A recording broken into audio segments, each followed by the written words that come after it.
Are you considering the Marriott Bonvoy Boundless card, but unsure if the perks truly outweigh the annual fee?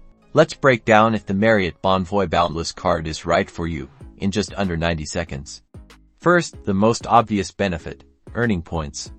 This card gets you 6x points at Marriott hotels, which is a huge boost. Next, consider the free night award every year after your card renewal.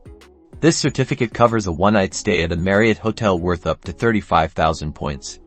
A good use of this perk could more than offset the annual fee if you redeem it right. Think about your travel habits. Do you frequently stay at Marriott properties?